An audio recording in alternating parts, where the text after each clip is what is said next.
What is going on, Diablo 2 fans? Dragondin here. In today's video, I'm going to be going over the new Holy Fire Paladin that is taking the community by storm in PTR. A lot of people think this build is super OP, and I'm hoping that through an explanation of this video, I'm going to kind of prove that it's not. While it is a very cool build and a new viable setup, which I think that's very important. I think the whole purpose of these new changes was to try and make some more viable builds, so let's not shut it down before we actually get a chance to play it. Now, this is powerful in some certain scenarios, but this build falls flat on its face in certain areas compared to other characters like the Auradin, Javazon, Corpse Explosion, and Necro. It's a good build, and it's interesting and cool, but it's super expensive and can only farm a few niche areas. So I'm going to quickly break it down, but it's basically a 7 high rune character that needs 3 Sewer runes, 3 low runes, and a Cham rune to be viable. And then with all those high runes invested, you're still slower in like Chaos Sanctuary than a standard Zealot. So I'm not really sure where this overpowered nature is coming from. It will make for an interesting MF character with like 7 MF small charms and running through the stony tombs or cows, but do you really want to farm cows or the stony tombs once you have all of the wealth that this character needs? It's kind of like when I made a fire sorceress on the launch of Ladder, or excuse me, the launch of Diablo 2 Resurrected. So I farmed 3 perfect fire facets, full towels, made infinity, and then I spec'd to fire and went back to farming Mephisto because it was one of the few viable areas that I could MF as a fire sorceress. And with 1 static and a meteor, I could completely kill Mephisto on even players 3 or up to 7. It doesn't mean the build's OP. You're kind of restricted where you can farm. But a quick breakdown of the character. So the attributes, this is a level 95 single player paladin, so I have enough strength to equip my gear. It's not perfectly optimized, enough strength, enough dexterity for max block, and then everything else is put into vitality. An okay res split, lightning and cold is a little bit low. Again, not perfect optimized charms. Now the gear, this whole build centers around 3 items. Hand of Justice Phase Blade for the level 16 Holy Fire Aura, Dragon Body Armor for the level 14 Holy Fire Aura, and then the Dragon Rune Word and a Shield for, again, another level 14 Holy Fire Aura. So these all stack on top of each other, and then we invest points in the skill tree to boost the synergies. Now, there's a couple things that I want to first clarify because I know some people are going to ask in the comment section below. I'm not using offensive aura GCs. That is because only hard points will increase the synergy value of Holy Fire. So having a full inventory of offensive skillers won't add any extra damage. The second one is, why aren't you using a Conviction or a Mercenary? There's no point. Or excuse me, why am I not using Infinity Mercenary? And there's no point because I am using a max level Conviction that has negative 150 resistance. So there's no point. You could maybe rock Plague to speed up the clear speed on some of the fire immune monsters that you just break their immunity. They still have a high fire res. Plague would bring their res down a little bit. I'm just using a standard Act 5 Mercenary without Plague. I could actually test Plague, and that's besides the point. But the rest of the gear, I'm just using Flickering Flame, so this is a little bit extra minus fire res for those monsters that I do break their immunity, but they still have a high fire res. And then just sort of standard melee stuff. So High Lords, String of Ears, Raven Frost, a Dual Leech Ring, Laying of Hands, Go Rider Boots. Offhand is CT and Spirit. And then I have different max damage attack rating plus life, Grand Charms and Small Charms. And then a Paladin Torch and an Annie. The Mercenary is just a Barbarian Merc that is using Death, Fortitude, and a Chammed Ariad's Face. Now again, you could use an Act 2 Mercenary if you wanted maybe a little bit of a Decrep aura. Might boost your physical damage a little bit. Some of these little things will help a little bit, but they won't help a ton because you don't have a ton of raw physical damage with a Phase Blade. It's 125 to 142 damage. If we were using like Grief and then maybe like a Reaper's Toll Mercenary, yeah, that would speed you up on a Tesladin. But if you really want to stack the Holy Fire Auras, it's not really an option. Now, I just recently released an Auradin video where I think that it'll show the clear speed is actually faster. I'll have it linked in the description below in certain areas. But the reason why people think this build is super OP, let me cover the skill tree for a second. So for the skill tree, I put 24 hard and soft points into Conviction. That's negative 145 all res. So Battle Command brings it up to negative 150. That's the highest you can go. These are all prerequisites. The combat skill tree, I put 100 points into Holy Shield and then 20 into Sacrifice, and then all my remaining into Zeal. Defensive, I put 25 hard and soft into resist fire, and then 25 hard and soft into salvation. So these two defensive skills on the defensive tree, they boost the damage synergy of Holy Fire. So you can see here, Holy Fire receives resist fire and salvation damage. That's why I have resist fire and salvation. That's why they're maxed here. So that's what gives you the crazy Auradin, or excuse me, the crazy Dragondin pulse damage.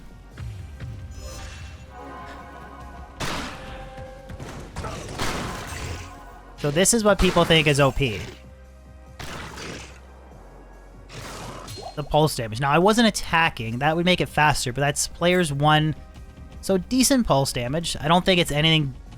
I don't think it's that crazy, to be honest, but... Now, if I'm striking with Zeal... So that was a pretty quick Eldritch Shank clear, but that's players 1 difficulty with 3 Sirs, 3 Lows, and a Cham Rune to make this build work. Now, we'll farm a couple other areas, like I'll do a little bit of Ancient Sway, so there's not really any fire minions here. So stuff will melt pretty quick, but I don't think it melts any faster than the Auradin. And this is players 1 with like very high-end gear, right? So pretty good clear speed. It's not too much to kill, but you get the idea. But now let's check out an area that has some higher fire resistance. Now the thing about the Auradin is you're splitting between fire and lightning. This build really starts to fall on its face in areas like the River of Flame. I will do a cow run and show off as well, but it's going to be the last part of the video. But I'll do players 1 up to chaos. So these guys die pretty quickly. Good pulse damage.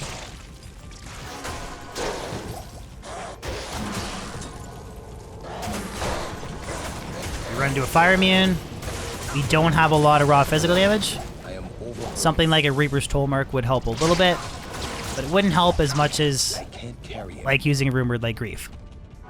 So now this is where we really start to slow down. These Venom Lords, because they're fire immune and we can't break their fire immunities. And then the Doom Knights, we can break their immunity, but they still have pretty high fire res. So players 1 right now, this is slower than a standard Zealot by far. Especially that one, because he's immune to physical fire. We'll just leave him. But I'm going to pump it up to players 3 now.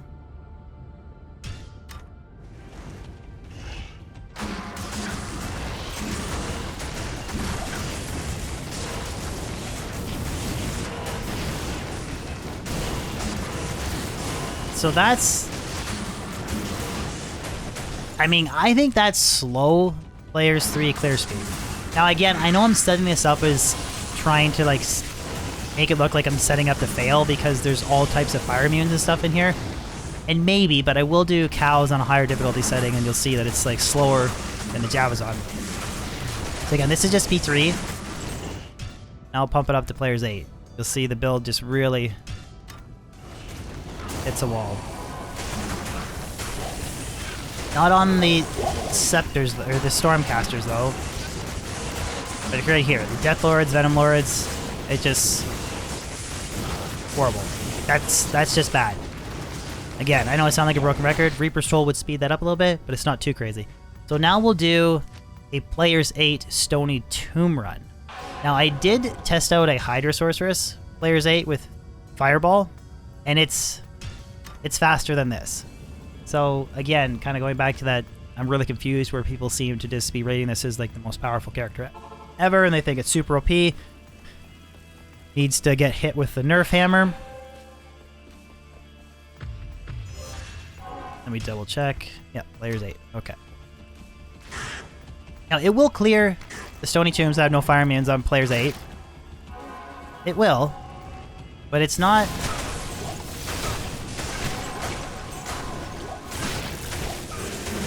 This is slower than the Full Tal's Hydra Sorceress Fireball setup that I did.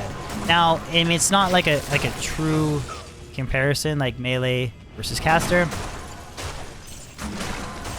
This is a relatively easy area to clear on players 8, and it is doing it well, but not like anything that I'm like, oh my god, like it's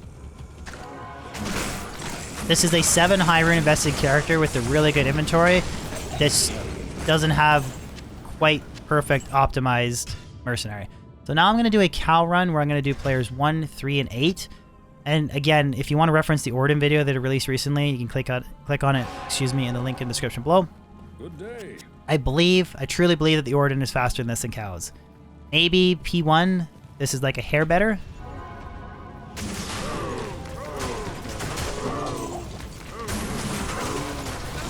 Now this is like... This is like solid melee clear speed, but...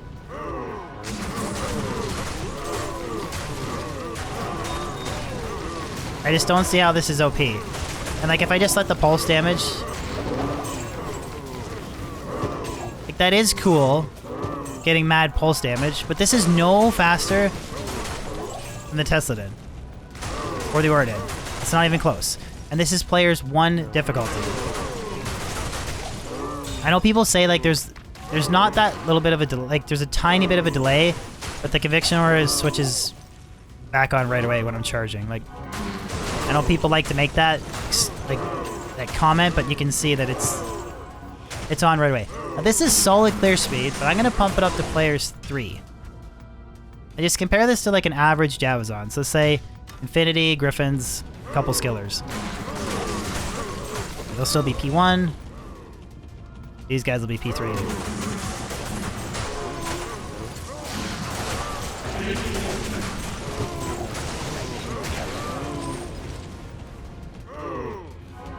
Again, not bad clear speed, but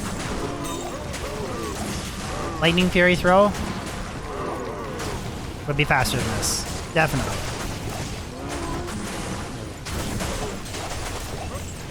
Or even a Corpse Explosion Necro.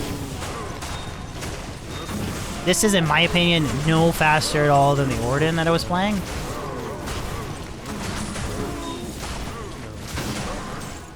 And then we'll pump it up to players 8, and then I'll run all the way to the far side of the map that's been unexplored. So we can get some straight players 8 cows. Like way down here. I kill stuff up there. Something way down here. This will be players 8.